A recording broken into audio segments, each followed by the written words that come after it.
fool cause the funkin' was good. Funk you in the city, funk you up in the woods. Funkin' up the neighborhood. Funkin' up the neighborhood. I felt fool cause the funkin' was good. Funk you in the city, funk you up in the woods. Funkin' up the neighborhood. Funkin' up the neighborhood. I felt fool cause the funkin' was good. Funk you in the city, funk you up in the woods. Funkin' up the neighborhood. Funkin' up the neighborhood. I felt fool cause the funkin' was good. Funk you in the city, funk you up in the woods. Funkin' up the neighborhood.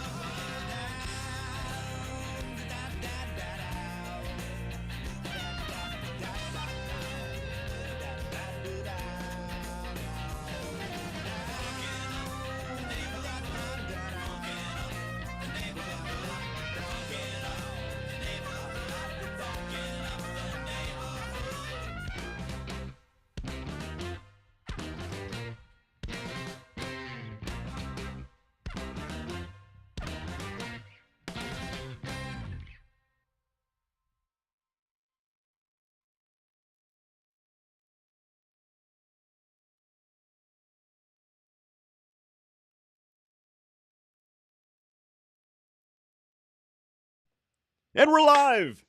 Welcome to the And Underdog we're Journey. I'm back. Wes. This guy is David, and we're talking about being aloft because we're above Yes. everybody. Yeah, we were talking about the hotel room, and it just we're mid sentence, and he's like, "And we're live." So that was smooth. That was smooth. That's how I roll. So That's how I Wes, roll. let's get the important stuff out of the way quick and early today. What are you drinking? Well, so since I am selling Underdog Bones, Underdog Plus, peanut butter brew bones at Perfect Pour Beverage Company here in Dublin, Ohio, I've been stopping by more often to get stocked up on some beer. Today I have Nocterra Brewing Company's Sunscream Summer Wheat. That's a tasty beer. This is a really good beer. This is tasty. There's so Nocterra. Nocterra's got some good ones. So what's the other brewery up there in Powell on the other side?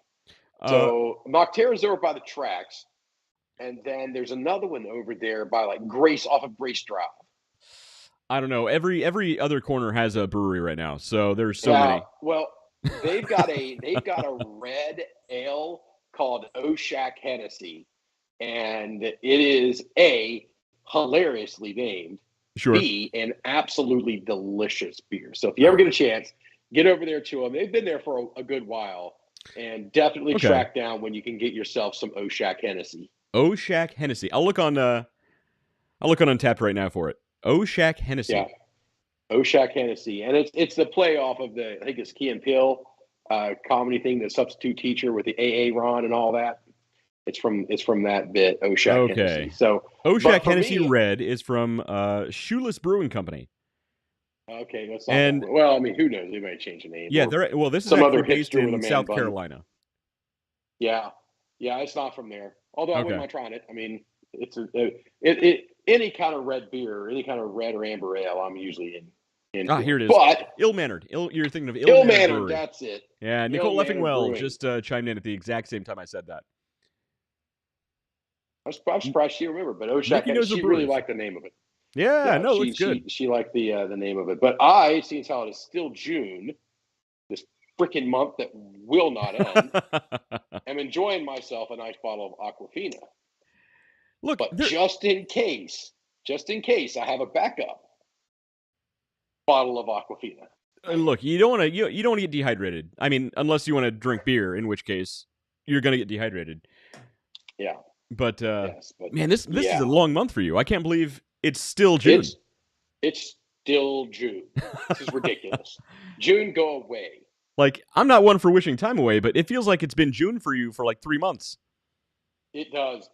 This and what's crazy is I know, when the Saturday, right? Saturday comes along, and my self-appointed June restriction time expires. I won't nearly want to have an alcoholic beverage as much as I do right now. It's the not being able to have it that really, I think, draws up the demand. Right. I picture you supply and demand. I picture you on July 1st, waking up and looking around like you're that kid in Charlie and the Chocolate Factory. And the song starts playing in your head. I've got a golden ticket, and you're like running down the stairs to get your beer. Like a kid on Christmas, man. Exactly. My fat self just jumbling down those stairs, downstairs, throwing open the fridge, grabbing a bottle of beer, and exactly. Nikki, I know you're watching. On July 1st, you need to serve David breakfast in bed, and by breakfast I mean beer.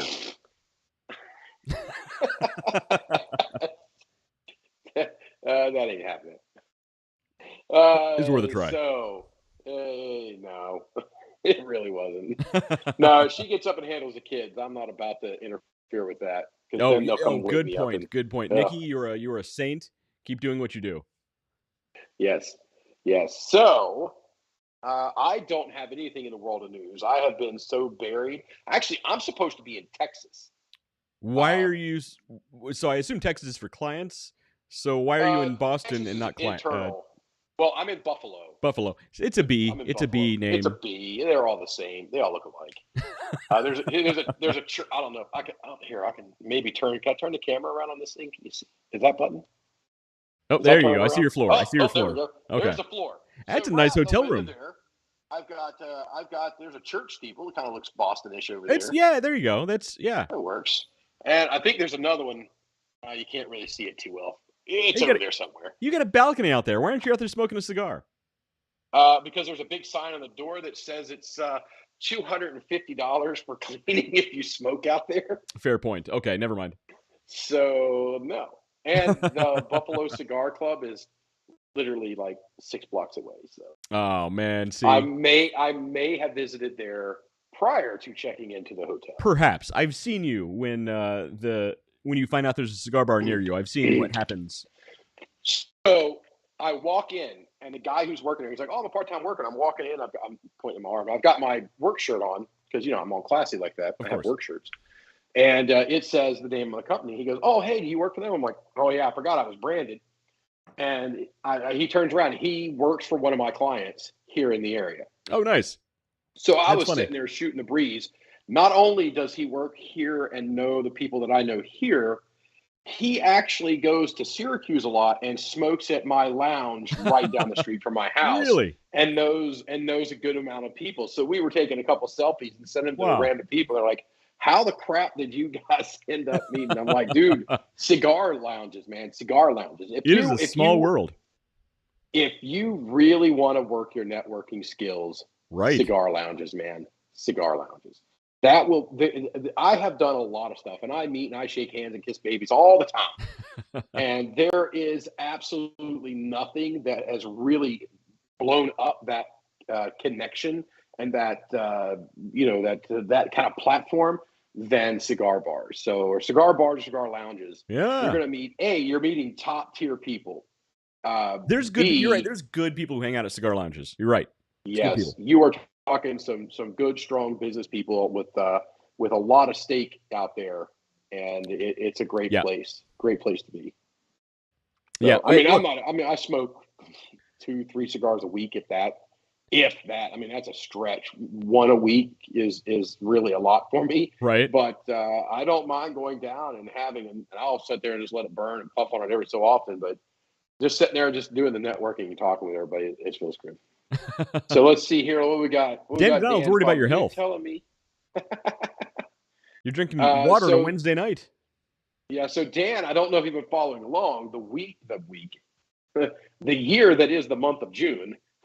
I decided to give up all alcohol, and I've only got a couple of days left. And it was just a decision for me to say, hey, I'm going to just take the month, no alcohol, and go with it. Mainly for all the people who were like, David, if you didn't drink bourbon or beer, you would probably drop 10, 20, 30, 1,000 pounds. And I haven't dropped any, so I'm going to tell them all to pound sand and leave me alone. David, I think what you're proving is you're not unhealthy. It's just well hydrated. You're exactly. Look. Yeah. There's all kinds of builds out there, and you are built. Brown's a shape. You're built for beer. That's it. I do like beer. Beer is delicious. Beer is delicious, except for you kids. Kids don't drink beer. Kids, not until you're at least 14. Save it for me. Exactly. Look, they make non-alcoholic beer. It's a They thing. do. I'm not going to drink that. Yeah, I've never had a non-alcoholic beer. I have no idea what they taste like. I've never had one. I'm trying to think if I've ever had one. I don't think I've had some low alcohol beers that have gotten down, but yeah. Well, like BrewDog is apparently they really push their alcohol free. They call them alcohol free, so it's like whatever AF because they think it's funny to have AF after the name. So like Punk Elvis Juice AF, yeah. Elvis Juice AF, Punk AF, and apparently they're pretty popular, but I've never had one. So we actually had a conversation. Oh, it was I think last year. I don't remember what episode it was, and this was terrible of us. We were probably the worst human beings. I mean, I've had a pretty good grasp on that worst human being in the world belt for a long time. But we were battling for it on that night when there was the alcohol-free bar that collapsed. That's right. And crush in. That's right. It failed. No, they didn't actually. Yeah, the building is still standing. Yeah, the building's still standing, but the business itself failed. Yeah, and I can't imagine why. Reasons. I mean, I don't know why a bar that doesn't serve alcohol would fail. I mean, there's a lot of the mocktails out there that you can do, but if you just open up your doors, and we discussed this, like if you just open up your doors and say, "Hey, I'm a non-alcoholic bar," and you're just in a row of people with bars, which I believe they were in the short north, which is literally just a row of bars. Right, I understand the concept, and I think going to do well. I think on paper, it's a nice idea. Without the proper marketing behind it, it's a terrible idea. I think. But well, look, I think on paper, had they marketed and sold it properly, I think they could have made a go of it. Not without alcohol. I don't think there are that many people who want to go out and. Well, you can't put it. You can't put it in the short north. Well, yeah, there aren't that many people who want to go out. You got to put it like right next to like a church. Like if you're in like Salt Lake City, you need to be like around a lot of Mormons. Look, I'm not against the. It's Salt Lake City is a booming town right now. I like it on paper, but there aren't that many people who want to go out and socialize without actually drinking. Like most people don't socialize at all without drinking ahead of time. That's why people pregame. Yeah, so that's why That's why my wife drinks wine is so that she can socialize with me when I'm home. I'm pretty sure that's how. That's why works. my current wife drinks, is so she doesn't have to socialize with me. I'm joking. I don't know if I'm joking or not. She'll have to answer. She is very much the opposite of me. We are very, very different people. Where I'll go and work a room with no problem whatsoever. Yeah. She's looking to see if there's a dog outside on the street that she can go pet. Look, that's why I like both of you. I totally agree with both of those perspectives. Yeah. So she says that I drink wine to help me socialize. I get it. And that's really it's at home with me. I walk in the door, she's like, look. To help her socialize with her husband. I get it. Yeah. Yes. She's like, oh, you again. How have you been? Oh, darling. You're a lot easier to handle after a couple bottles. I get it. Yeah. Wait a minute. Well, our show certainly got better after we started drinking. That is true. Every so often, I like to go back and remind myself about how just bad those first couple of episodes were. They were. I mean, bad. We're clicking buttons. We're like, it might be live. Are we live? And then we're just having a conversation, and then all right, I guess we'll start talking to you guys now. Like, okay. Yep. That was good. And the camera's shutting down, overheating. We were in that warehouse. It was a whole thing. That was fun. We got to go back to that warehouse sometime, though, man. That was fun back there. Yeah, I'll talk to Mike. And see if he can get us in there. But I say we do it in the fall when it's cooler. Yeah. Well, look, because I think that was one of the main reasons the camera kept overheating. It was really hot in there. Oh, it was hot back there, and I'm a big guy, and so before the show, I'm like trying to wipe down and get as much sweat off me as possible. Like I'm like, it's coming down. I know you can see it on the camera. I know you can see it. It has to be able to see it. Because it was not, it was definitely not cool. Then we got that fan, and we were running the fan. Yeah. And it did help. It did not perfect the situation. Alcohol did that. Exactly. Because then we went and we shot out on the patio over Crafty. Right. And the sun was beating right in our face. Hot and muggy, and that sun was coming right through the blinds. You had to wait until the sun went down behind the horizon before we looked over. Yeah, it was. Oh, I remember those days. Those are great days. Those were fun days, man. The show was fun. These are great days. We're like trying to wolf down chicken wings, like while on the countdown. Yeah, the countdown. And the good news was, at least back then, it was a 10-minute countdown. The 10-minute countdown, and we're sitting there just like trying to finish our dinner before we get started. Oh man, and those were good. I don't remember, what was it that you ordered. Hot as hell, spicy. Oh, I don't remember. Chicken taco, fish tacos or something like that. Spicy. Yeah, something with Cajun, like super spicy. Cajun fish tacos or something that what's his name, AKA Tank, had made up. Tank. And he put it on there. He brings it out, and you take a bite of it, and you're just like, woo! It was getting warm. Man, they had good pretzels there, though. Yeah, the pretzels were good. Those pretzels were no joke. They were different. They were like almost a flash fried. I don't know how they get the outer side of them like that. And they made them fresh too. They were not frozen. Like they made them fresh, which was surprising because that was probably the only fresh thing in that place. Yeah, he made a couple things, and their wings were so good until they changed them. Sons of biscuits. Yeah. So I'm in Buffalo. So of course today I had wings at lunch. Right? You gotta have buffalo wings in Buffalo. So yeah, I'm gonna share this, and for all those in Buffalo, if you guys see a red dot get on me, like there's a sniper out there, let me know. But not good if wings. You want the best Buffalo wings, okay, go somewhere other than Buffalo. If you want the best Philly cheesesteak, go somewhere other than Philly. Really? Yes. You're not a fan of the Whiz, is what you're trying to say? I'm going to absolutely agree with that statement. Yeah, that will get you shot in Philly. You're right. Yeah. If you say you don't like the Whiz, you're done. I've had the Philly cheesesteaks there off of out of the places they're supposed to be the original, and a couple of food trucks that also say they're the original. Mm-hmm. I've done that. I've had the buffalo wings here at Anchor Bar and Duff's and a couple other dozen places up here too. And, some of them are okay. Today, they gave me this stern warning about how hot the wings were going to be. And they brought them out. And they uncover them. And the guy that I'm out here with doing some work, and the guy's like, "Oh my God, he's smelling the buffalo." And he's like, "Man, those look hot. They smell hot. Oh my God, how are you ever?" And I'm just sitting there like, "Are you serious? This is a good medium, man. What are you talking about?" Can I have some pepper over here? Yeah, I mean, banana peppers give you a good bit of zing compared to these things. I mean, they weren't bad. They were good. They were well done. Okay, fair enough. All in all, they were an absolutely acceptable wing. But the place we went today was not one of those original claim to fame buffalo wings. It was a dive bar of some sort called, I don't know, Needful Things or something. If anybody got that reference, just chime in. No, nobody got it. Not a single person got that reference. It's a Stephen King reference. Yeah, that's a shame. Whatever the name of the place was, I don't remember what it was. But they were probably, and some of the locals may actually start banging on my door here. They were the best wings I've had in Buffalo. Really? Okay. And so they're not from Duff's, they're not from Anchor Bar, and there's a couple other places around here. They're like, oh, we're the originals, and I eat them. And first of all, they're like teeny tiny chicken wings. Right.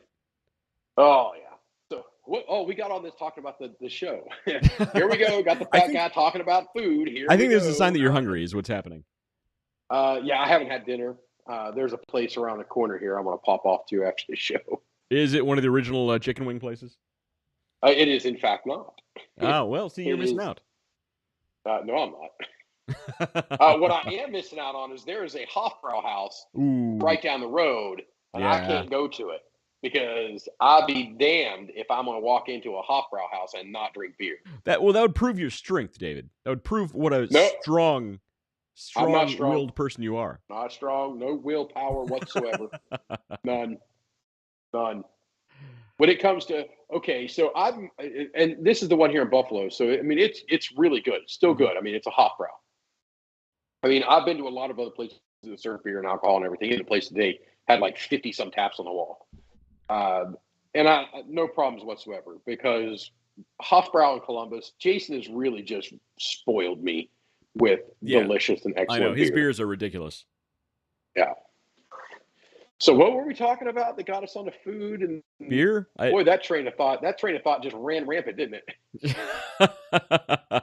So do you have anything in news? The I news do, is so actually. political. Oh my God, news Everything's is so so we were political. talking, we were Everything's talking political before the right now. show, and Wes like, hey, you got any news? I'm like, dude, I've barely gotten my head above water in the last 2 weeks. And that's, the truth of it. And every bit of news that I know that is going on is just wildly, wildly political.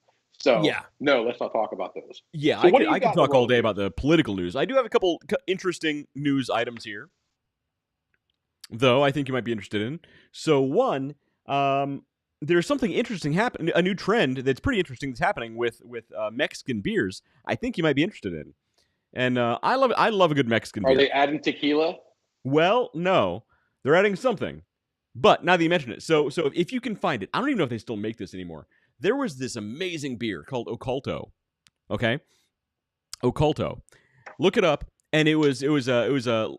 It was a lager or a pilsner. I think it was a lager that was aged with tequila barrel staves in it.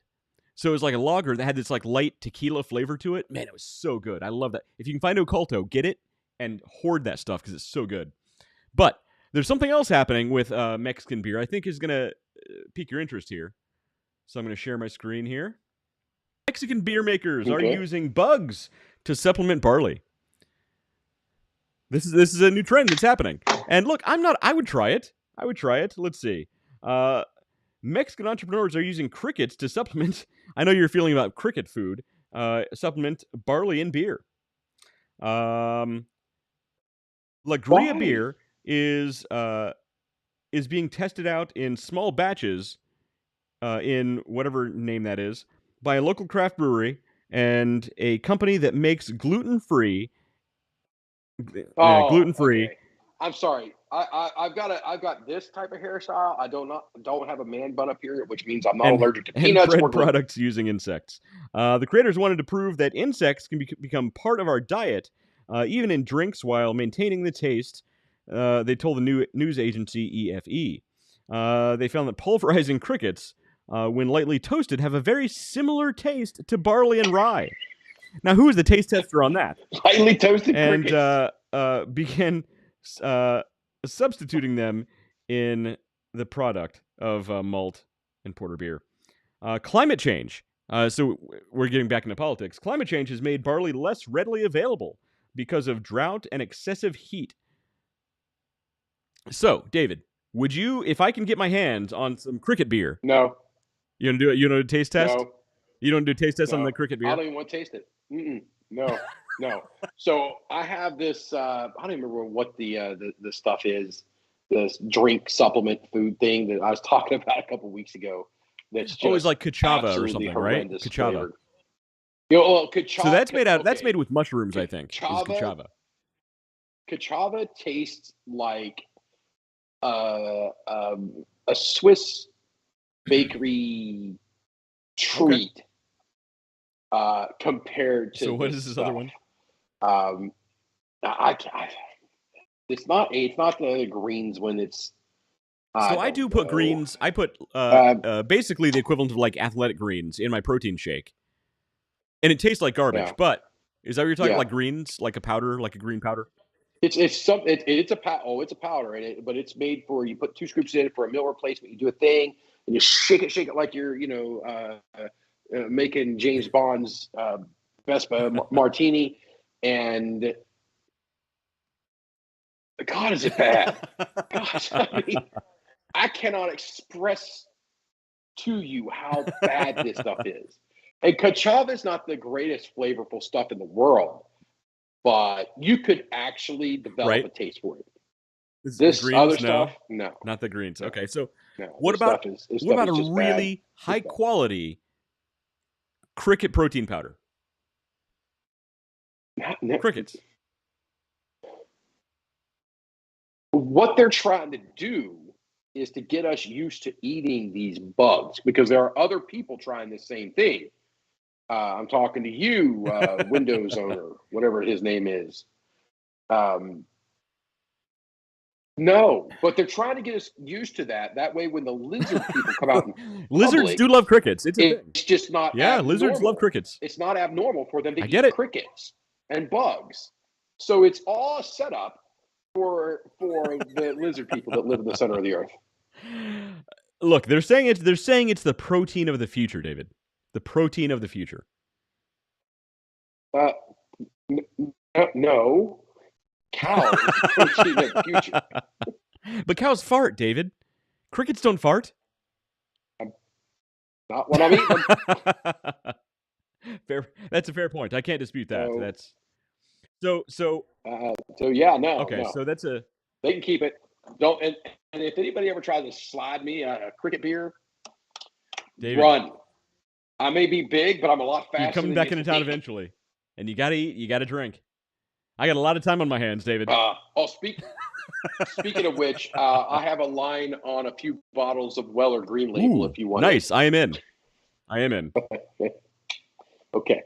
So that wasn't for the show. Let's talk about that. Let's erase that and go back and we'll tell you after the show. So okay. So No, I got a couple more pieces of news here. Beer? So the news, if you'll notice, is it's very niche oriented to go along with our main topic. So the cricket, it's a niche. Yeah. It is. It's a growing niche. It's a niche they're trying to push on us, but it is a niche. I hope they're as successful as an alcohol-free bar.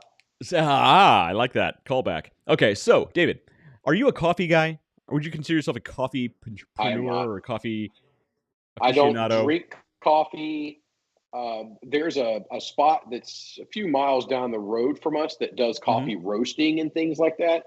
And I don't mind the smell of the coffee roasting as I'm driving by. It's kind of a nice smell, but no part about the flavor of coffee. So are you familiar with the most expensive type of coffee in the world? Do you know what I'm talking about?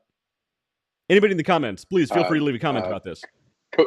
Is it is not cocaine. David, I want you to, while we're live, I want you to do a quick Google search for the most expensive coffee in the world. And I want you to read the description of what it actually is. Most? Well, let me spell most right. M-O-S-T. Okay. I got it. Just making sure.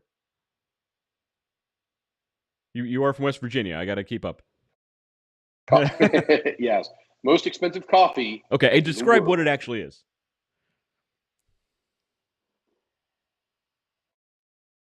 Kopi Luwak? Is that what you were looking at? Is that what we're going? Possibly.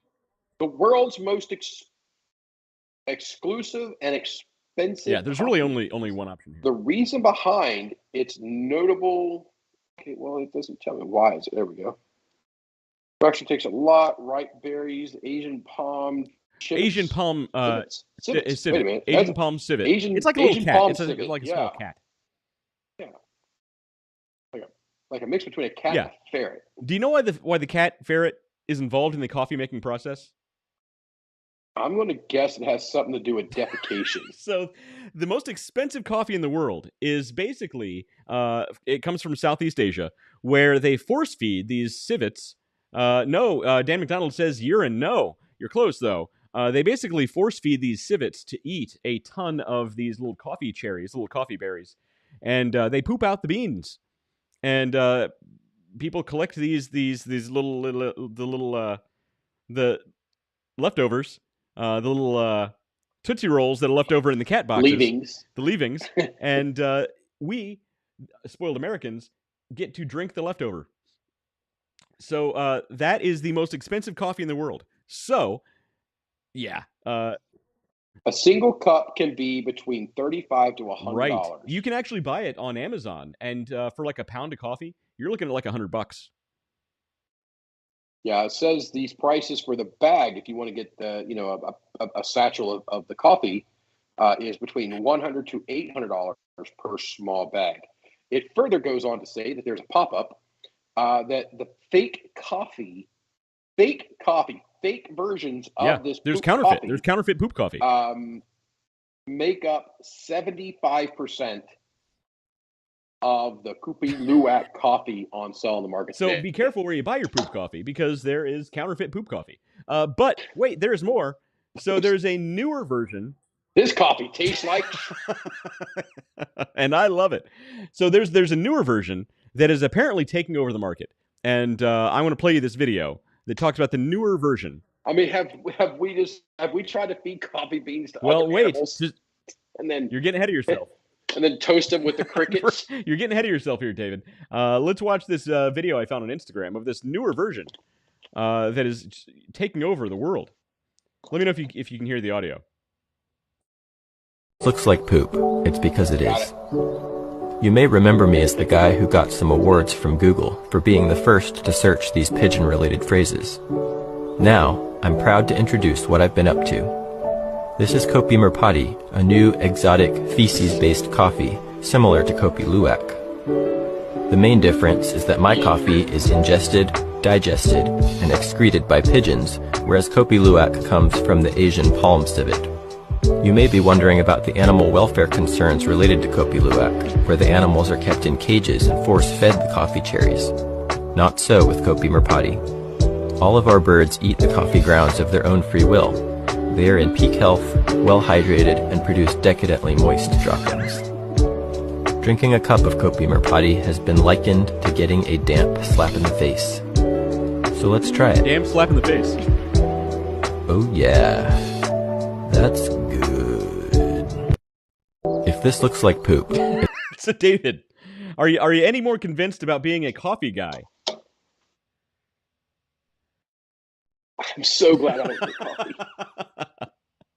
I love the description. The pigeons produce, since they're voluntarily eating the coffee grounds, they produce a decadently moist poop.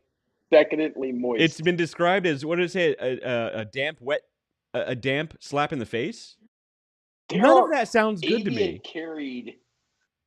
So basically, they're Avian. feeding pigeons coffee grounds, and they drink the poop. Yeah, let's see here. Here's a really great thing, David. David, you'll never guess the parent company's name that produces this coffee. Well, the fact that he's like whatever potty, that is Yeah. That's good the parent there. company's name, you'll never guess. Holy crap. Pigeonhole Coffee. I'm not even making that up. Pigeonhole. That's so bad. And people are paying money for this, man. I mean, there's a niche for everything. Pigeon excrement. It's dangerous, people. It's dangerous. Not if you drink it. It's not dangerous if you drink it. It's decadently moist, David. The video told us. I can't take you serious right now. Decadently moist. Now imagine the poor jerk who's just trying to bring home a living, who has to collect pigeon poop from coops, I would assume. And he's getting flagged by his boss. Does this look decadently moist? This to pigeon you? poop is way too dry. You did not collect it when it was decadently moist. Oh man. Yeah, so this is, look, I think we're living in the Hunger Games. I think that's what's happening. So there was an event that happened, I think, on this day a number of years ago that happened that is wildly political, so we won't go into it. And I made a comment on the Facebook, as it were. Welcome to Pan Am. Right, exactly.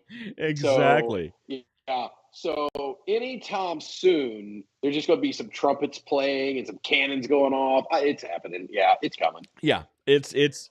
I think this is a sign. This is a sign that we're living in the end times. But people are paying big money for this.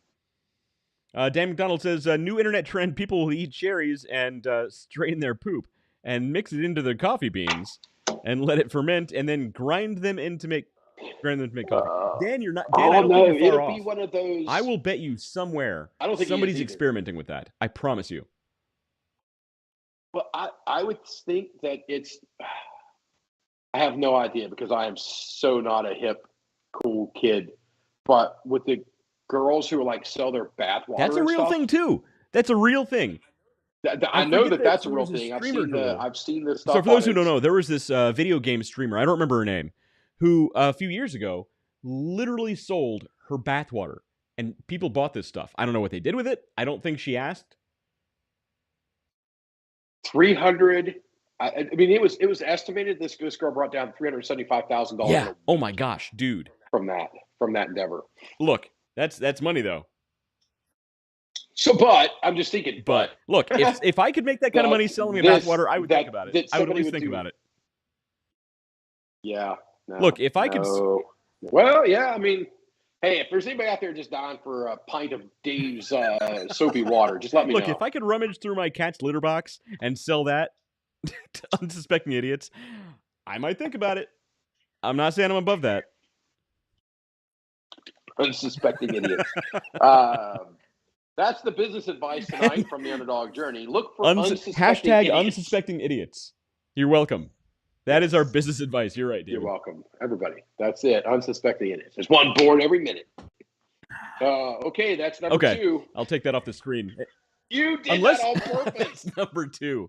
I should have done that on purpose. That would have been way too clever for me. That was number 2. That was not meant as a pun. That was not meant as a pun. He said he had 3. News item number 2. Dan McDonald says $250 a bottle for Taylor Swift concert. Oh wait, a bottle for Taylor Swift concert in Foxborough, Mass. Of the Saturday night show. People will pay anything if they want it. A bottle, $250 a bottle for what? What? A bottle of Taylor Swift's bathwater? Is she doing that now? She can sell for more than $250 a bottle.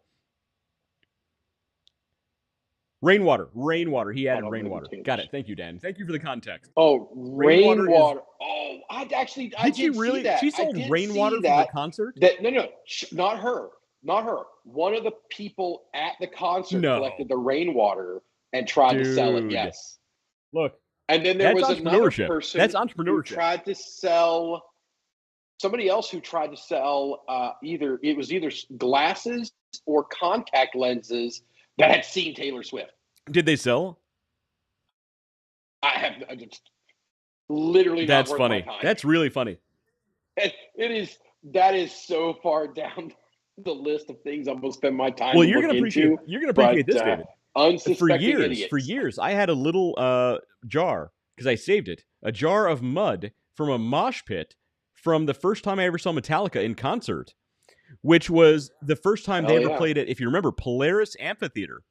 It just Polaris opened like 2 weeks ahead of this, and the sod hadn't even like grown in yet. So people were literally pulling up sheets of this stuff and throwing it across the crowd. And I was there, and I got covered in mud from these sheets of sod that were knocking us over. And I actually saved some of the mud in a little jar. I should have saved it and sold it. That would have been. I didn't get to go to that concert. That would have been awesome. But seeing how we're reminiscing, we're not. But I'm going to now. Polaris. We need more places like Polaris. Well, they made them shut it down because they need to tear down too loud for the neighbors. The IKEA. Yeah, they need to tear down the IKEA, tear down the Topgolf, put Polaris back in, and then bulldoze everybody's house. David's in a great mood tonight. David, I think you need some shit coffee.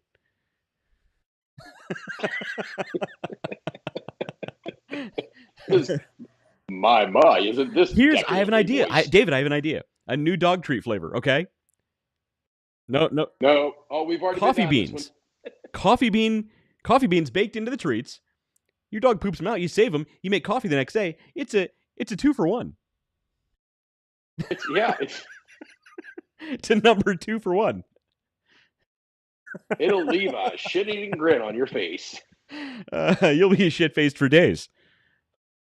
Oh man, it's getting weird. It's getting weird. Let me go back through here. The script. Oh, yeah, there we are. All right. So I do actually have one more piece of news, and hits a little closer to home here. This is something that when your business starts to make it, this kind of thing happens. Okay. So I received a letter today, literally just got this afternoon, from the Ohio Department of Jobs and Family Services. I'll cover up my address there. And I was like, what did I not file some paperwork with somebody that I had to? What's happening here? So it was addressed to Underdog Plus. So we'll see what happens. I open this bad boy up here. And are you just now opening it right now? Oh, no, I opened it earlier. This is why I'm bringing it on the show. Okay. I'm like, boy, that's great. No, I opened it up. And so stupid. But so great. Apparently, somebody is claiming unemployment benefits and saying that Underdog Plus, is their previous employer. So when people start to claim fraud against your company, that's how you know you made it in life. I bet it's those people from that other Victoria was a wonderful employee. I'm sure to someone. She was definitely not one of our best employees. I was sorry to see her go, especially since I've never met her.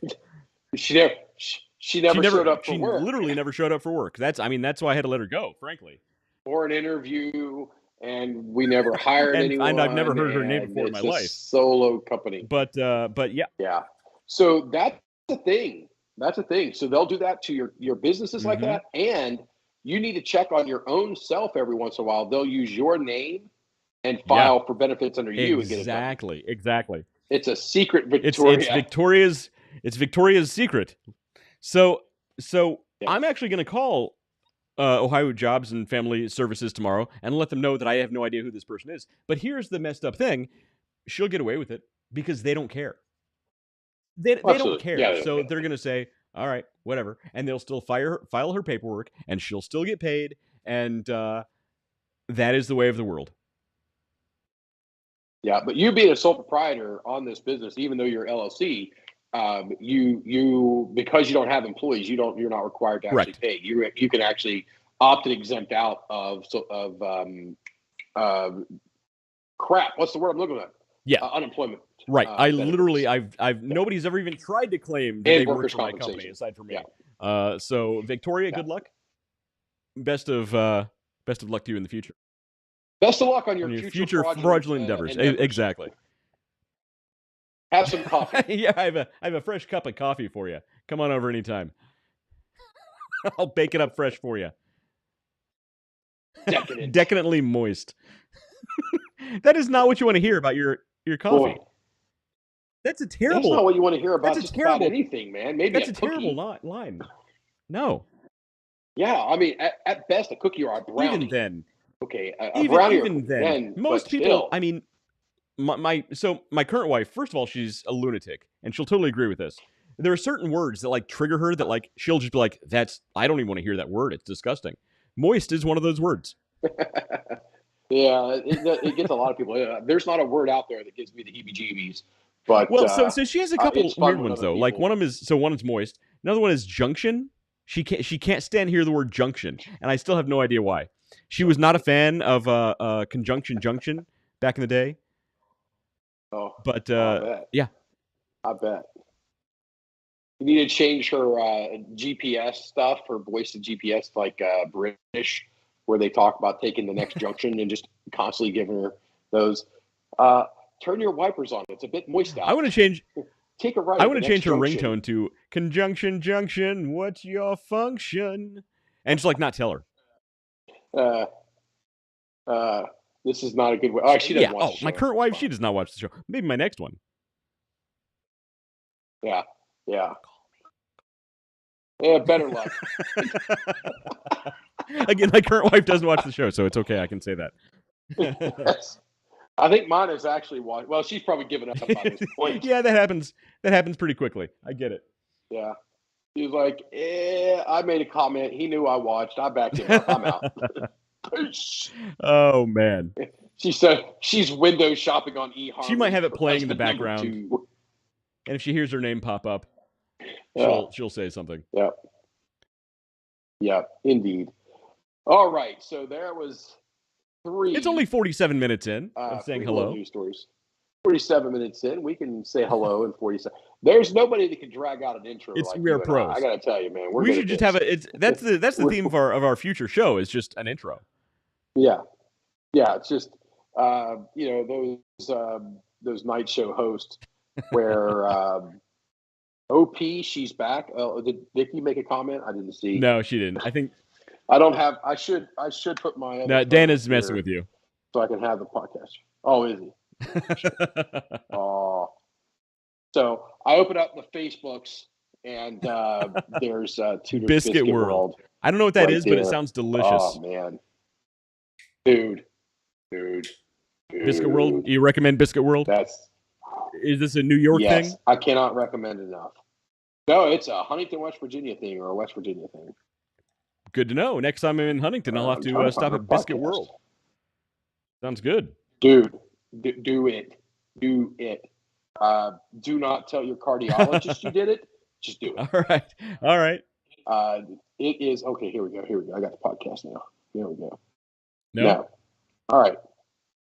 Hey, Jay's watching. Nice. What's up, Jay? Long time no hear from. I'm gonna bump that over. All right. I got everything out in front of me like a pro. All right. So we're tonight talking about how to get into the business of making biscuits and gravy. That would actually be a good show. No, that would be a great show. I would totally watch that show. But it's actually the pros and cons of being in a niche business, and niche marketing comes along with that. So, you and I have talked a lot. What up, Jay? Jay, how you doing? It's been a long time. I spoke to Jay once, and he's a cool guy. I like Jay. Yeah, well, we got drunk down at Hofbrau House. That always makes for a good time. So Dan McDonald says Jay. Always good. So there very few times we were like, oh, hey, yeah, I hung out with Dave and this guy, and I'll follow it up with, well, we got drunk. It's usually how it goes. You don't even need to say that. It's just like given. Yeah, it's implied. Unless you're talking about the month of June. Dave was there. Oh, you guys. Unless you're talking about the month of June. Yeah, unless for the month of June. I'm gonna pick the month of February. No, that's my birthday month. I don't want to pick the month. I was gonna pick a shorter month. So a lot of people do the sober October, and I'm thinking that is one of the worst times to be sober. That's one of the worst times ever to be sober is October. Because August. Well, you have Oktoberfest in September. But then October, you still have the Oktoberfest beers that need to be disposed of. Yeah, they need to be drank. They're not going to drink themselves. October's a terrible time. So all these people who do the sober October. Yeah, I'm sorry, man, you're doing it wrong.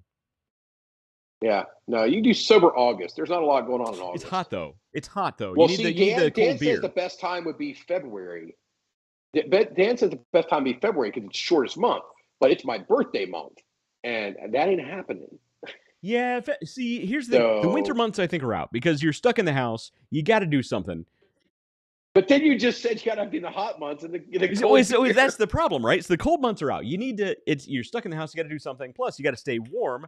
You need the alcohol, right? So cold months are out. You come into the spring.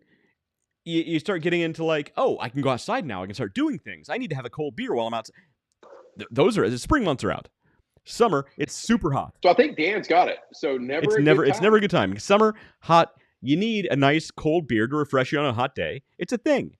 Look, I don't make the rules. And in wintertime, you need a nice porter or a stout to help you bulk and stay warm. Yeah, I don't make the rules. I just live by them. So, yeah. So really what we're just saying is in moderation all the time. Drink in moderation all the time. Yeah, there you go. Fair enough. That's what I'm known for is drinking in moderation. Just a constant 24/7, 365 easy buzz. That's all we ask. Not what I was getting at. Not what I was getting at all, but there we go. It's a family show, David. It's a family show. So, yeah. So, and we have our niche market here. This is a very niche market, yes. We're talking about the pros and cons of niching down, which we always tell you guys to niche down. The more focused you can get, the faster you can grow, the faster you can capitalize on it, you can get that return on investment. But there are things that you can niche your way into that if you owned 100% of the market, congratulations. Yeah. 3 people in the world buy your product. Well, yeah. And if you have all 3 of them buying from you. David, Pigeon Poop Coffee. Pigeon Poop Coffee and Cricket Beer. Pigeon Poop Coffee. Right? That is pretty neat. what is the Gee, name of the book Christmas. that you've mentioned and a similar book that I've mentioned? We've talked about this. 1,000 True Fans or Raving Fans. You don't need a million people raving fans to kind of like you and sort of subscribe but ignore most of what you say. You need 1,000 people. That's it. Out of the entire world, you need 1,000 people who love you. Each one of them is willing to give you $100 a year. Or a month, preferably. But you know what I mean? Like, you don't need that much. You just need 1,000 true fans. You need a core group of niche followers to give you what you want. And so for those who don't know, real quick, I know, Jay knows, I know Dan knows, I know the regulars know, because we always talk about it. But a niche is basically a specialized area of interest for your product, for your business, for your marketing. The more specialized you are, the more niche down you are. And, a lot of people say that you need to be as niche down as possible. The thing is, though, is you need to make sure your niche isn't so tight that there's only 10 people who are even remotely interested in you. You need to still have a wide enough niche that you can still bring in income. Otherwise, you mentioned on the lead up to the show, David, you were talking about, I don't know, trombone oil. Like, there's 100 people in the world who need it, and it'll last 10 lifetimes. Trumpet oil. That's the thing. Look. Yeah, you don't use it. Right. Crazy. There's 3 different brands I'm seeing on my screen. I think we only need one. Exactly. And that's the thing. And so it's a balancing act between the price of your product, because you could be so niche down, there's nobody else in the market, you can set your own price. But if it's such a tight niche and you set your price so high to where those 10 people have to buy from you, but you're so expensive, they kind of don't care anymore, then you just killed your niche. Yeah. So it's a balancing act. And the thing is, the tighter niche you are, you still need to be affordable, yet at the same time, set your price high enough to where you can still operate over time.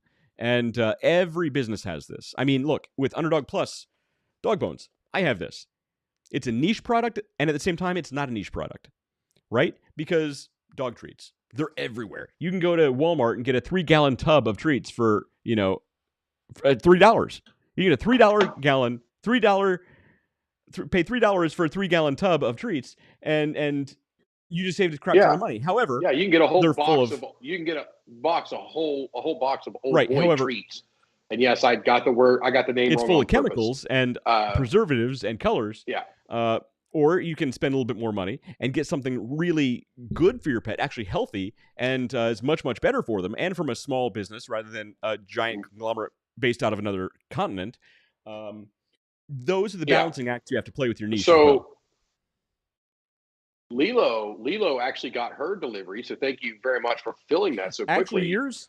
So she got 5. Actually, David, yours took a little bit longer because you bought 5, and I was actually out of the really big packaging, so I actually had to go buy more giant packaging to send 5 bags in one go. So, but here's. So that's really what you need to do. Everybody, just stop what you're doing right now, but keep us on in the background. And go buy 5 packages of treats from the Underdog. Well, look, here's the thing.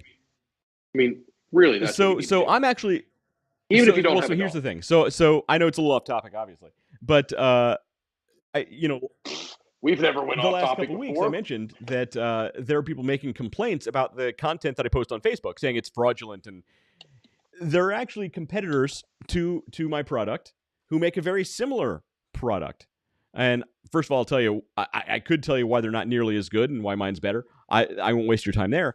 But it's easier for some people to try and cancel their competition than to make a better product. One of the reasons mine is, I won't go into the reasons why mine are better, but I will say I'm actually going to start making video content about why mine are better, the health benefits of this versus that, and how to and make a series of videos and online content that can be broken up and take advantage of the things that we talk about on the show that should really help with that sort of thing. Yeah, because here's the thing. I can't run ads right now on Facebook or Instagram.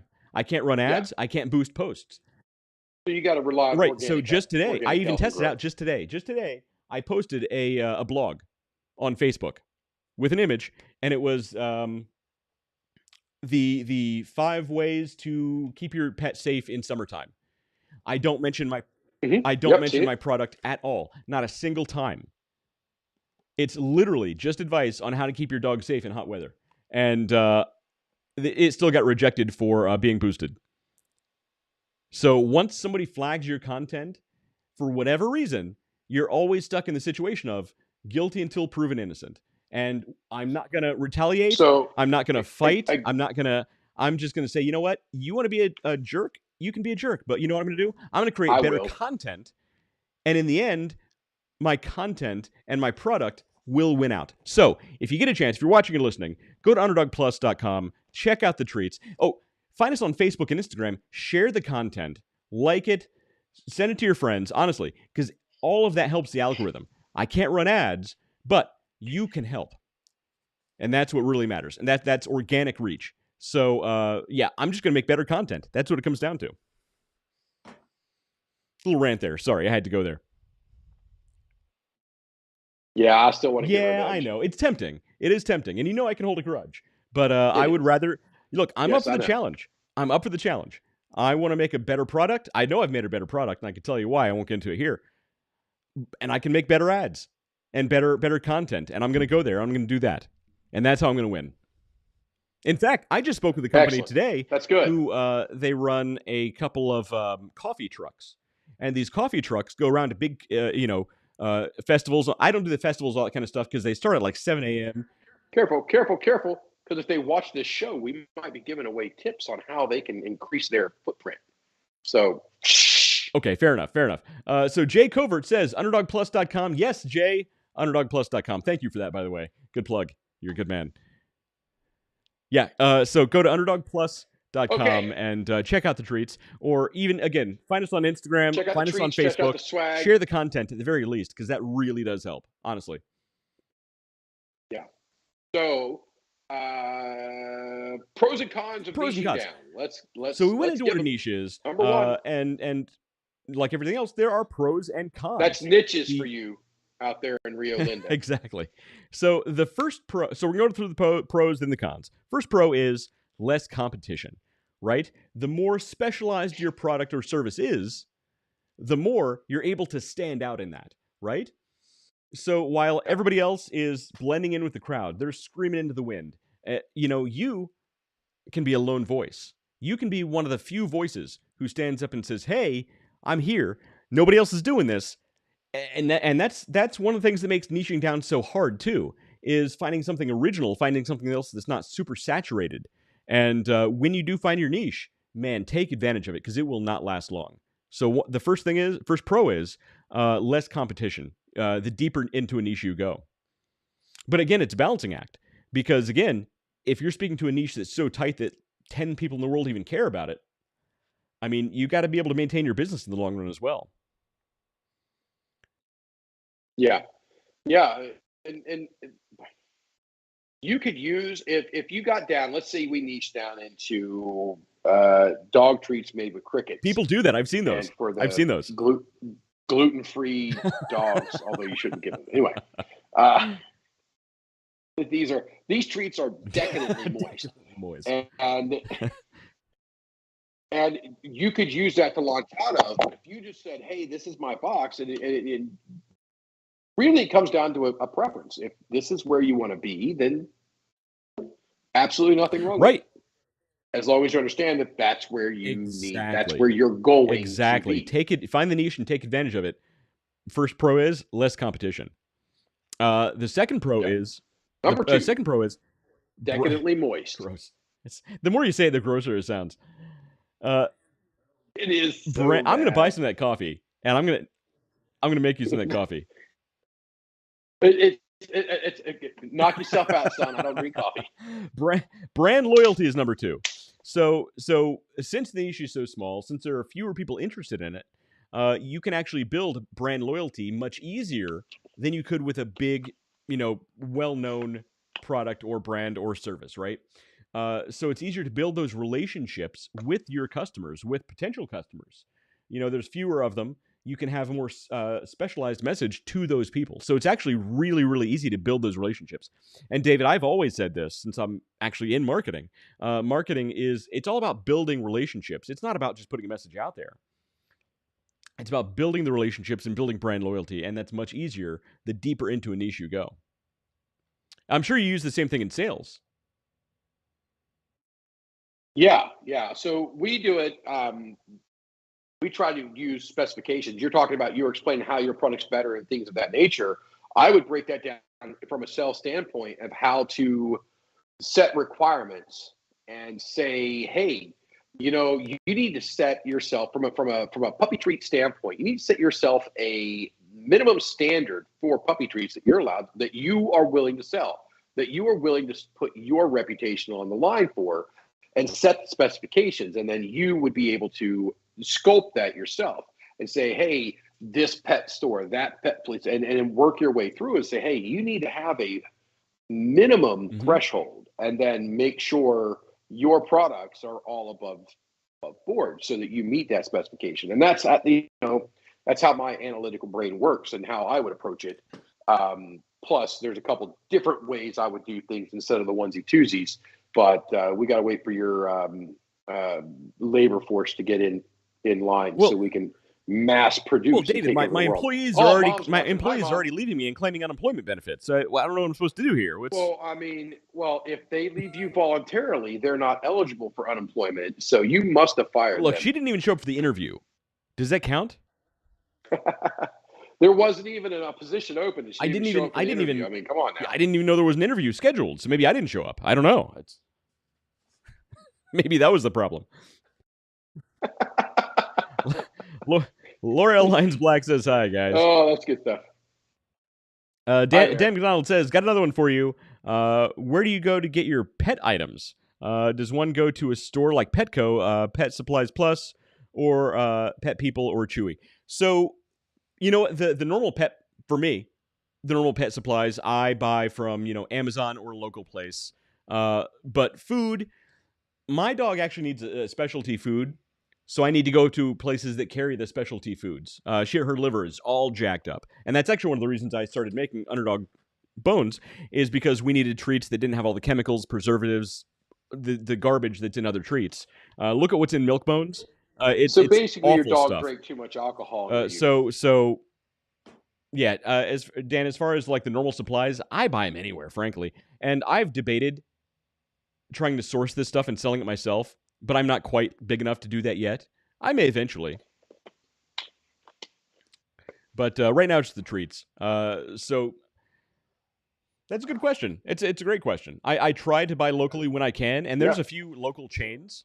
Well, so we could take his comment there about where people buy, and that would be one of the things I look at and say, okay, what's the market here? Do I want to work with the local stores, or do I try to get my products on Amazon? Now, I'm not a fan of selling on Amazon just because of the way their pricing structure, the a lot of fees, they'll nickel and dime you to death with it. And then, to me, getting your product on Chewy's would be the goal to me. That would be say, hey, this is on the roadmap. It has to be there. Lachlan, how you doing? Are you out of school now? He's showing you his. Are you out of school? Yeah, that's your foot. Other foot. Don't show us your feet. What did you do today? What did you do? Well, did you go to Ninja City? Meh. I think that's a yes. Yes. Good conversation. Was that it? Okay, so run us down. What is Ninja City? It's a venture park. I love to go to it. You don't have to scream. Adventure park. It's like an adventure park kind of place. So remember the show Ninja Warrior, where the people were jumping and swinging on all this stuff? Oh, okay. So, yes, we used to have some crazy drinking games with Ninja Warrior. I'll bet. Oh, and here's the other one. Here's Catherine, and she's so. Hello, Miss Catherine. Since nobody's going to UnderdogPlus.com and buying our treats, my poor daughter it needs to make her own toys now. So she made this toy out of paper and pillow stuffing. She literally did. Catherine, what is this toy you made? A bird. She made her own bird stuffy out of paper and pillow stuffing. So if you love kids, you don't want to go to you want to go to UnderdogPlus.com and buy some treats, because my children they're making their own toys. It's adorable, Catherine. I love it. You did a really good job. Oh, this tongue. Eggs and nests. She's gonna make eggs in a nest next. That's wonderful. Catherine? Is that a pigeon? Dan McDonald wants to know if that's a pigeon. You've been at this for an hour. Does it like coffee? No. No, it doesn't like coffee. It's not eligible. No, they're too young for the coffee. You Dan. are too old. We're too old. We're too old. We're too old. Okay, you guys. Watch power. Watch. I do have watch power. It's true. So, all right, guys. Well, you're both all wet because you're in the bath Okay. and you were in the shower. And I will see you guys in the morning. Okay? I love you, buddy. Wish you good luck with all your selling business. Thanks, buddy. He wishes me all the good luck with my selling business. And where's the camera? Hi. It was a Now is Dookie. Get out of here. What's your show now? Get out of here. Hey, this is not your show. That was earlier in the show, Catherine. You missed out on the pigeons and the civets. I believe we didn't make out a lot of what she said, but I believe the word Dookie was in there. So her nickname is Googie. Googie. Oh, okay. So when she was born, my son couldn't say Catherine. He was 2. He couldn't really say Catherine very well. So he called her a Googie baby. So now her nickname is Googie. It's a thing. Okay. Well, I thought she was doing a real good callback, and she was. Yeah, my kids do watch the show, by the way. So she's a big fan of the pigeon coffee. Gabe Chapman says, "Hi, David. Hey, David. How you doing? I'm doing well. Gabe, how you doing, man? I'm doing well." From the comments section go. there, we're doing well. All right. So okay, we're talking about coffee? So it's hard to catch up after the kids are gone. So we're talking about brand loyalty. Loyalty. So brand loyalty. The further down the niche you go, further into a niche you get, rather, the easier it is to build brand loyalty. So pro number 3 is cost effectiveness. That's not what a lot of people consider. Cost effectiveness. Okay. Well, break that down for me. So when you're deep down in a niche, there's nobody else really making your product, right? So you can actually build it the way that you want to build it, the way that you think that it should be built. So it can be as inexpensive to produce as you can possibly achieve, or you can make it sky's the limit and really give people what they want. So cost effectiveness can really be based on your particular goals with that product or service. So or split your brand and cover both ends of the market. Now when I say cost effectiveness, so I'm at. No, I was going to say, when I say cost effectiveness, I don't mean like, okay, I have an idea for this business, right? It's going to be gigantic, but I need $10 million to get started. Well, that's not super cost effective for you specifically, but for somebody who does have the money down to actually go down that road, it can be cost effective. So cost effectiveness is relative, but it can be much more cost effective than if there's a ton of competition out there. Because when there's a ton of competition, most people will try and one up their competition, and you need to be aware of that. The more competition you have, the more expensive it can get. Does that make sense the way I said that? It made sense in my head when I wrote it. I was trying to follow. It does make sense, and it's definitely something you need to look at, because it really needs to be part of your road mapping and part of how you want to roll out and how you want to develop.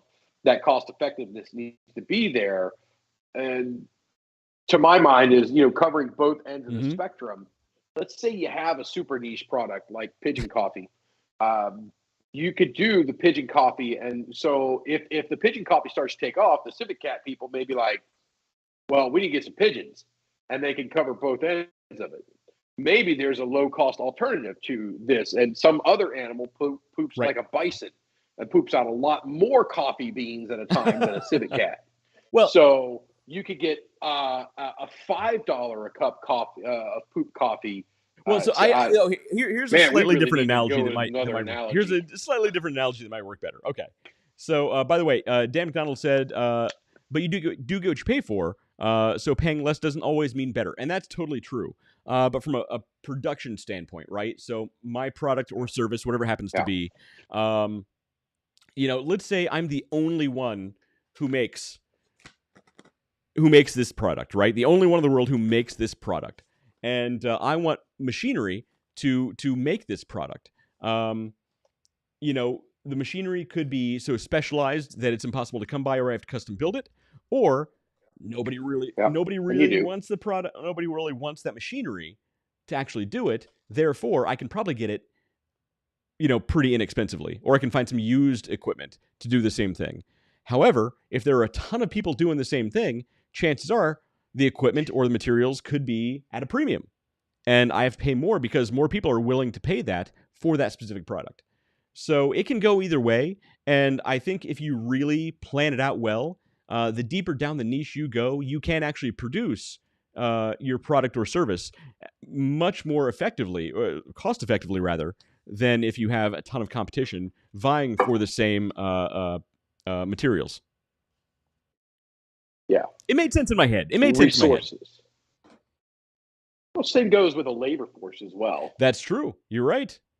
It can go either way. So look, it can be so specialized that only a few people know how to do it, or care or want to do it, and you need to pay them more, or nobody wants to do it, so you pay them less because you're getting the bottom of the barrel. Yeah, like watchmaking and master boxes. That's an inside joke. As I said, I did not get that reference.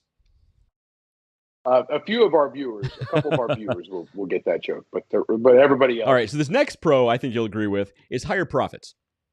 Okay, so since you are in a niche and there's fewer people doing it, in a lot of cases, you can set your own prices.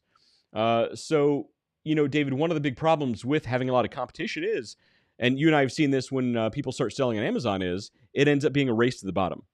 Everybody tries to undercut the other guy to make that sale. And in the end, nobody wins because you're not making big enough margin to run your business. Quality of the product or service goes down because who's funding it, and the consumer loses because they're getting a cheaper product. You're losing because you can't produce the quality of product that you want. Race to the bottom, nobody wins. But deeper down the niche you are, you can actually produce a much higher quality product, and you can set the price for it. So you can actually, pull in a bigger margin because less competition. And we've talked about that whole race to the bottom thing, about how to position your brand, how to position your company to be more competitive in its chosen market. Don't open up a store. You know what? Here's a great example. Leslie Wexner, from the White Barn Candle Company, Victoria's Secret Limited. I don't think he has it. Most of his business is, I think, real estate now. But when he started his business over in Upper Arlington in Ohio, there, right down the street from you, his father had a general store, and they sold, clothes for men, women, and kids, and all this stuff. It was just general supplies, and that's why one of the reasons his business is named The Limited, because it was limited to who bought the product the most. It was the ladies buying the product. What did they look for? And how he cycled his product and stuff like that, and created himself into a niche that at the time was not being serviced properly, was not being served properly. So that's another way to look at it. That's another example of using that niche and positioning yourself in power.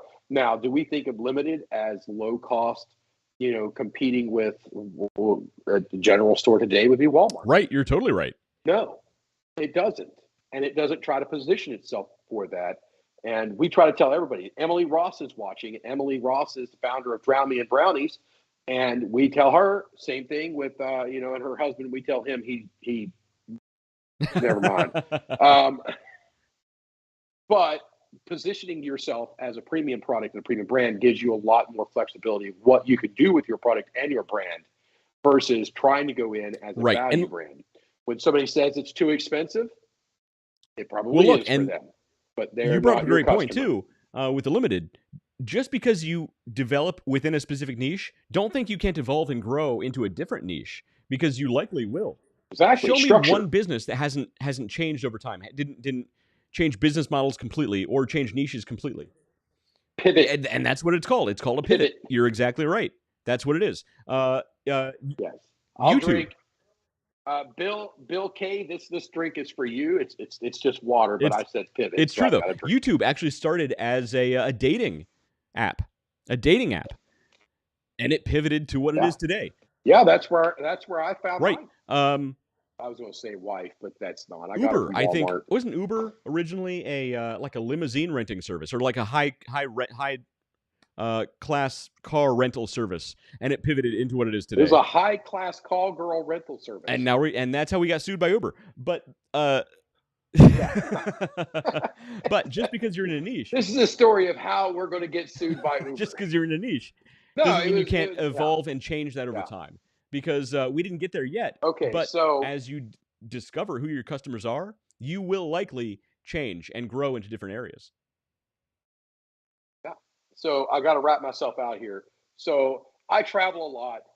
I have to eat dinner by myself a lot, and it's you know there's some glamorous times out here. I'll grant that. A lot of people are like, oh, you're so lucky traveling. Yeah, it's nice, but you're twiddling the thumbs and you're hopping on the internet and doing work at all hours of the day because there's nothing else to do. So here I was in Buffalo just a few weeks ago, and I'm getting ready to go to dinner, and I'm like, man, all my customers are busy. There were a couple people that were supposed to meet me at a cigar lounge, and then he calls excuse me, at the last minute. It's like, yeah, we got to close this cell up today, or we got to close this bid, and we got to do the design, so I'm not gonna be able to make it. And I'm like, man, I wish there was a service you could just like, hey, grab dinner, and as I'm thinking about it, I start cracking up because I'm like, I literally just described the call girl service. It's a good thing your wife isn't get watching. back in the pocket and move on. She's like, snake in heaven. No. So it's crazy. But we were just joking there, and just the fact that I was in this town just 3 weeks ago, and I was heading off to, I don't remember where I ended up eating dinner. The first place I went wouldn't seat me because I was only really. They wouldn't see you because you were one person. Would not seat me. There were tables everywhere. They had no idea who they were turning away, did they? By the end of that meal, even if it started out with just you, by the end of that meal, you'd had 5 people around that table, and you would have paid at least most likely at least $3,000 for the entire meal. They had no idea.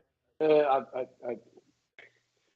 can't say that hasn't happened, but I have been in a lot of places where I have sat by myself, and by the end of it, I've got 4 tables pushed together with people.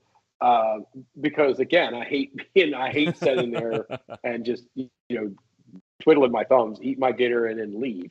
So they say go stand by the bar. Now the rest of the place is completely empty.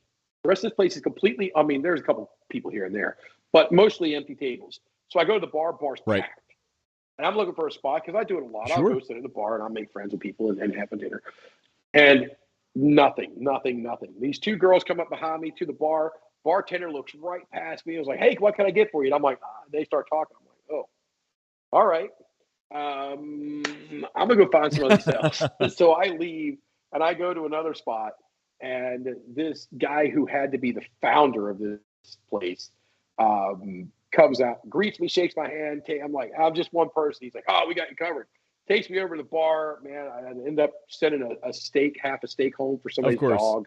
And because they're like, you're not going to eat all that? I'm like, no, I'm not going to eat all that. It's a big ass steak. And my cardiologist. Well, David, this whole story gave me an idea for a perfect app. This is a good idea for an app, okay? And I have a lot of good app ideas. Callgirls.com. I guarantee that's already taken. No, check this out. It's an app for restaurant and bar high rollers, okay? And it's not for the high rollers themselves. It's exclusive to the restaurateurs and the bar owners, right? So whenever they have like a high rolling regular customer who spends a lot of money, right? They can rank that person. And anybody all the restaurateurs who subscribe to this, they can go on and they can quickly type in a name and say, oh, are they even on here? And if they are, guess what? They quickly seat that person. Ooh. Look, there may be some privacy issues involved, but I'm telling you, that's a good app idea. All right, Zal, who's the prime minister of China right now with our social score you're trying to build? I'm building a restaurant social score. That's a great. I'm telling you. Look, we'll call it instead of General So's, General Mao's. It's a great idea. By the way, it's a weird joke, and it's a lot. Never mind. We're not going there. Walking away. By the way, quickly, Jay Covert, No. thank you for ordering a couple bags of Underdog Plus peanut butter brew bones. I appreciate it. The mayor of his surrounding. He perfectly described you, David. By the way, that actually hits really close to home right there. That's a good way to call it. I've seen the way that the restaurants treat you when you go in. So I was over in Ohio back when I lived over there, and there was people visiting, and I was taking them from spot to spot and here and there across the course of a week. And I walk in, and I didn't order a single thing. I never placed an order. My food and beverages, everything. They just know. And the guy I was with, I didn't remember who it was, and they're like, "Are you a regular everywhere?" I mean, literally everywhere. I was at Hofbrau. I was at Crafty. Yep. There's a pub. There's a pub up the road from me called Philly Station. I mean, I literally just walk in and like. Well, boom. David, I've been with you to places where, to my knowledge, neither one of us had ever been in there before, and you still knew people in the place. This happens. It does happen. That does happen. It does happen. It does happen quite a bit. Even with my traveling, I stumbled into that cigar lounge today, and not only do I know this guy from a client of mine, he's also friends with a bunch of people I smoke cigars with over in Syracuse. That's 2.5 3 hours drive to get. Yeah, I don't know anybody. I know like you, and that's all right. All right. So pro number 5, and this is it for the pros. After this is all cons. Pro number 5 for being deep down in the niche is it sounds terrible when you say it like that. It's not. Hashtag that's what she said. It's getting worse. Let's move on. Expertise. That's decadently moist down there in the niche. David. No. Oh. All right. I don't know how to come back from that. It's all gone wrong. I don't. I'm not sure how to come back from that one. All right. Thanks for going there, David. Which is also what she said, I guess. I don't know. Oh man. Oh, this is it. We should have cut off the show like an hour ago. All okay. Right. Good possibility. All right. Expertise is pro number 5. Okay, so the tighter your niche, the more narrow your niche is, the easier it is. David's not even on the screen anymore. The more narrow your niche is, the easier I can't even speak. The easier it is to be the expert. Are you okay over there, David? Oh, can you...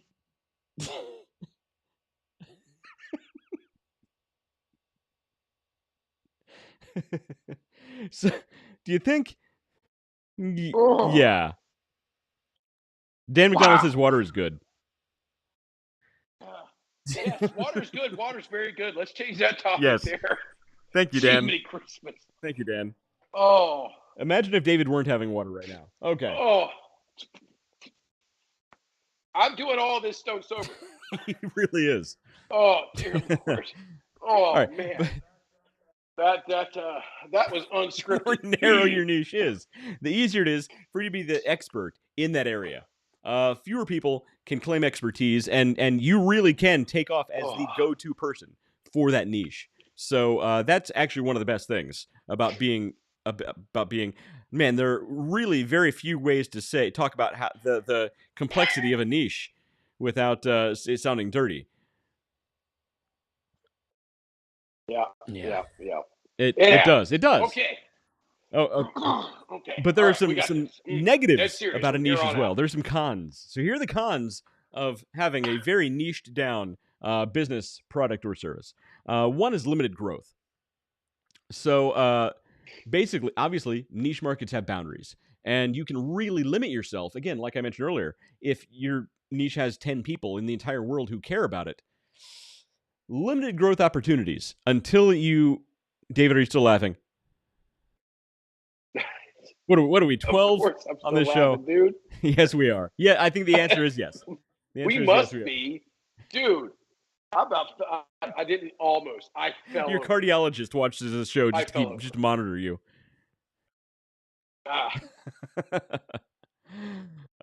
Good. So limited growth. That's what we Right. talked about earlier with the trumpet oil. You know, you may be the king of trumpet oil, but what does the world need? 3 gallons over the year. Right, exactly. Now, look, there are ways to combat that, which is, one, I mentioned I'm going to start making a lot more content talking about the health benefits and the all the great benefits of buying something like Underdog Bones versus a 3-gallon tub of your Walmart brand dog treats. So you can build interest that way. But basically, you need to build interest in your niche in order for that niche to grow. And if that niche grows and you're the expert, guess what? It's a win-win. So limited growth is one of the cons, but you can combat it. So take that how you will. Con number 2 is intense competition. Didn't I just say a few minutes ago that there's less competition in a niche? But now I say intense competition. Guess what? There's less competition, but the competition you do have is intense competition. Because fewer competitors mean they're going to fight harder for that market share. Yeah. Because so if you're fighting for $10 and all there is $10, every dollar of that is lost in market share is substantial to your competitors. So if you step in with a product that matches them, and let's say you steal 25% of the market at launch, that's $2.50 of them gone. That's a quarter of what they had before. Forecasts go down by 25%. Yeah, that's a big hit. And for initial forecast is 25%. And then if you're still growing on that, every penny you make is a penny they don't. Because the market is so tight. So what are they going to do? They are going to come back completely and directly. Their marketing campaign, they don't have to worry about marketing and casting a wide net. They are worried. All they have to do is market specifically and solely against you. And look, David, we're seeing that same thing happen here. We're not seeing people market against me, but if they can cancel me on certain very lucrative social channels, that limits me dramatically. And like I said, I'm going to have to take other steps to combat that, such as creating more content, creating interest in my product specifically, growing the niche. Hopefully that growth happens more on my end than the niche as a whole. But yeah, the less competition you have means the little competition you do have left is going to fight that much harder. So intense competition is a very real problem with niching down. Yeah, check the comment from Dan. I'm not even looking at the comments yet. Comment from Dan. That's good. I wear my Underdog Plus comment from the last comment. Support Human shirt all the time. Guy has. There you go. I'm not sure how to read that. Guy asked, "Do you ride on an airplane for free?" There you go. Look, the emotional support animals. They take them with them. So I do actually sell one of the T-shirts. I sell is Support Human, emotional support human. So you have the emotional support animals, this emotional support human, because and it all came out of a joke because I make fun of my dog because when my wife leaves the house, the dog is inconsolable. She's married to my wife more than I am at this point, and my wife is my dog's emotional support human. So. Dan, I appreciate your support. I have seen this in action. It's hilarious, dude. I invented this entire company for this dog, and I walk into this house, and the dog looks disappointed to see me. Any other random person walks into the house, dog's jumping and hopping, super happy. Yeah, she'll pay attention to me for about 30 seconds, and then she's like, So this is okay. Yeah, so David, you've seen this. When I walk into the house, the dog, runs around the corner to see who it is. She sees it's me. She stops. Before she ever gets to me, she stops, looks kind of embarrassed, looks around, slowly lowers her head, turns around, then walks out of the room.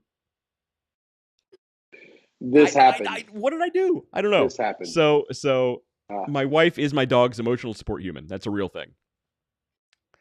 So Dan, thanks again for your support. All right, so we've got what? Two cons? Yes, 2 cons. Con number 3 of being in the niche is new competitors. So again, the fewer competitors you have, every time a new competitor gets added, it gets that much harder. Because again, they're going to fight hard, and they're going to take that much more market share away than if you had 1 million competitors, one more gets added to the mix. It's not going to hurt. You have 3 competitors. You add a 4th. Guess Yeah. what? That's going to take a big piece of your market share away.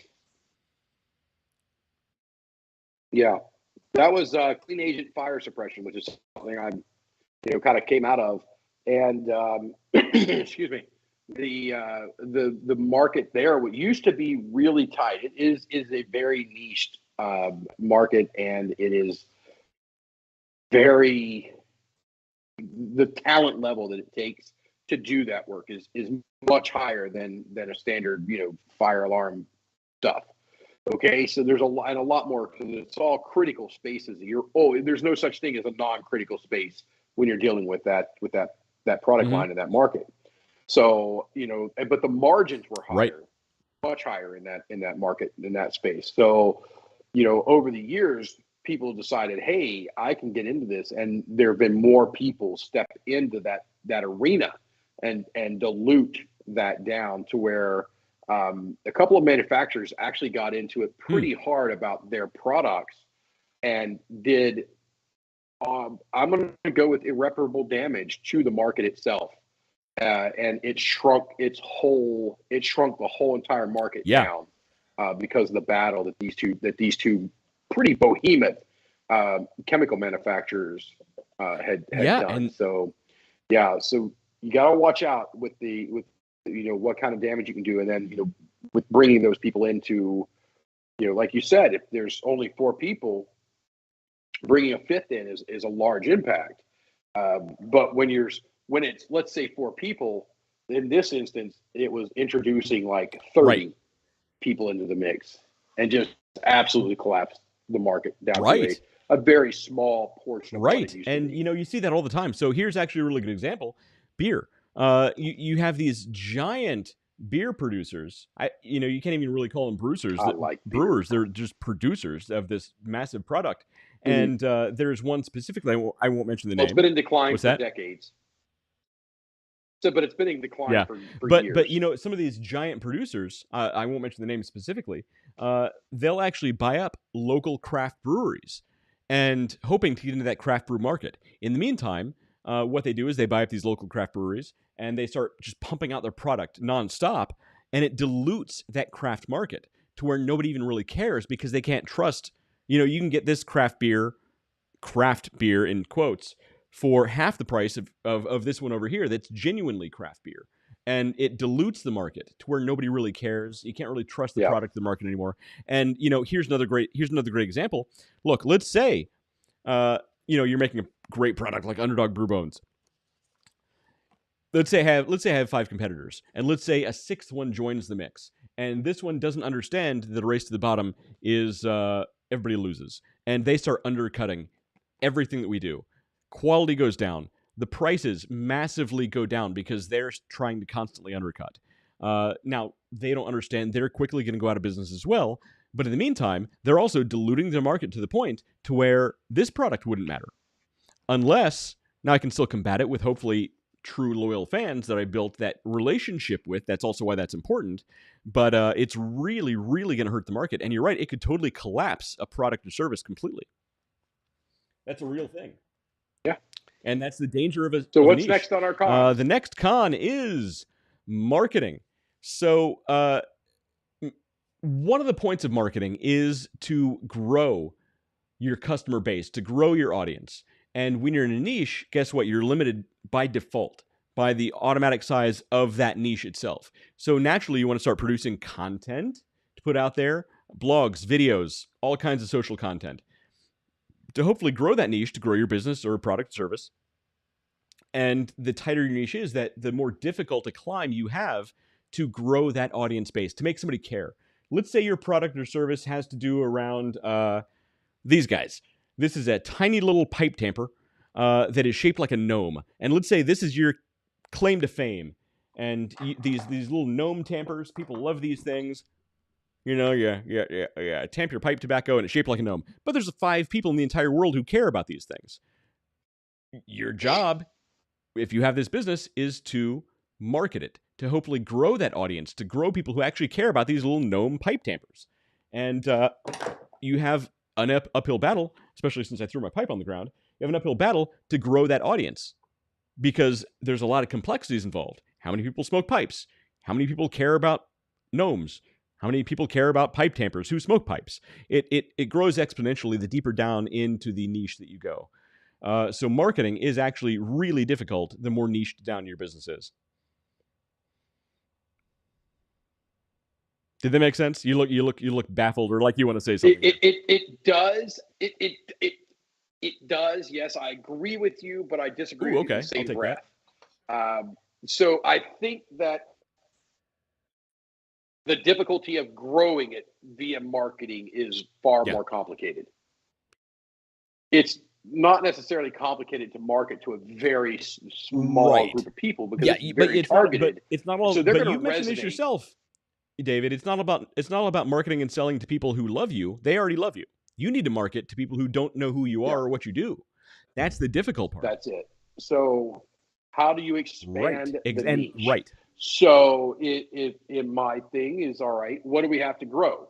You can't just grow the number of people that's you know what? There's an excellent example for this in the world of secret societies that we're both members of. That's not secret. Where they have appendant bodies that are constantly trying to add to their numbers. But in order to be this appendant body member, you have to be a member of the Blue Lodge, right? So that's how it works.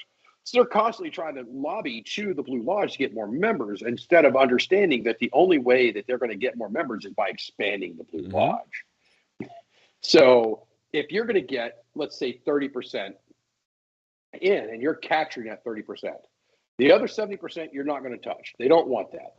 They've already decided, or you're going to get them at a later date. As far as attrition goes, you need to broaden your base of eligible people, and that is incoming people into that group. So that's in this case for gnome-shaped pipe tampers, we need to increase the number of people smoking pipes. We need to increase the number of people that use tampers, and then we can market. Now we've grown our base. Now we can attack to let's take the cigar out of the most interesting man's whatever he is. I don't think he has a cigar in his hand. Let's put a pipe. Well, David, you're not disagreeing with me at all. We're agreeing here. Yes, of course. You said you agree with me and disagree with me. That's what I said. Well, I agree and disagree that yes, it can be complicated to grow it, but it's not necessarily hard to market to a small. No, it's not hard to market to the niche. It's not hard, I think. But again, you're not marketing to the niche necessarily. You want to market to expand the niche. Which includes creating that content to actually pique people's interest, to get involved in the niche. Yeah. It's so for you, for my thing for you, for Underdog Plus is you need to create the content that shows how you should be treating your dog well.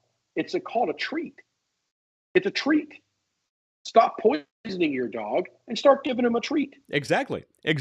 Which is why I said, I'm not gonna, try and come back at the person who eliminated my ability to run Facebook and Instagram ads. Instead, I'm going to create better content to hopefully develop the niche, grow the niche, build those relationships towards my product, rather than put any kind of negativity out there towards the person who said that I'm sending out deceptive business practices and eliminated my ability to run Facebook ads.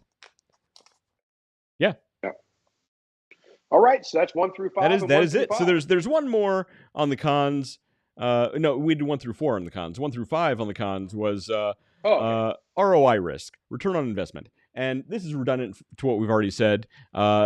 The problem, the deeper down into a niche you go, the smaller the audience is, and the harder it is to actually make back your return on investment, to actually bring back that ROI, to make it profitable for you to succeed and even grow in the long run. But we've already talked about ways to combat that by better content, develop your product, develop your niche, build those relationships. All of these cons can really be combated with a couple of things. One, learn about your audience.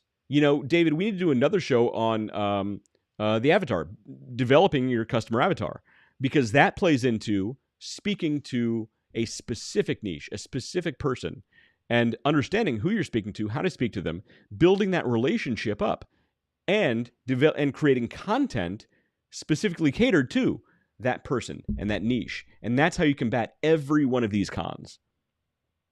So that's going to be another good show. And we've already talked about it, but, I think it's been a while, so we can do it again. Yes, indeed. We should. And we'll be talking about that in upcoming episodes. What are we on today? 155. 155. 155 straight. We haven't episodes. missed one yet. We almost missed one. We got close the other night, but a couple weeks ago when I was down in Atlanta. And I was in Myrtle Beach. We were both remote. Yeah, that was good. Yeah, that was tough. I really thought about driving back to Syracuse tonight to do this from my house, and then driving back to Buffalo tomorrow morning. And I was like, no. Because Monday I drove all the way over to Connecticut, and I was in the car for like 11 hours on Monday. And I'm like, you know what? I did that once in a week. I'm not going to do it again. Yep. Oh, man. So, all right. That's it. I think it's time to wrap it up. Thanks, everybody, for watching. Make sure you to lightly select don't smash the like button. It share didn't do anything buttons. to you. Don't smash it. Yeah, don't smash the buttons. But hit the like. Hit okay. Lightly tap the like. Subscribe, follow. Definitely go to underdogplus.com. Check out the treats. At least find it on Facebook and Instagram. Like the content. Share it out, because I can't run ads right now on Facebook and Instagram. So the more interaction you have with the content is really going to help the algorithm.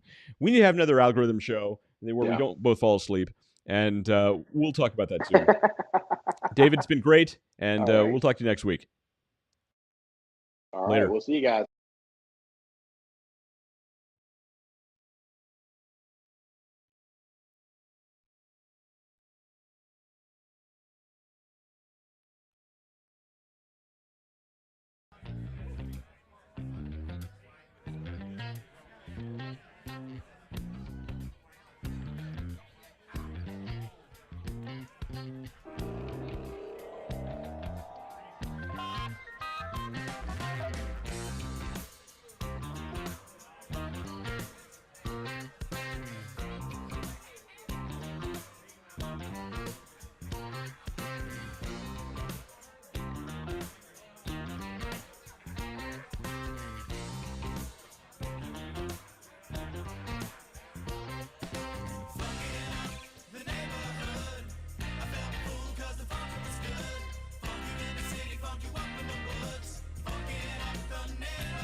was good.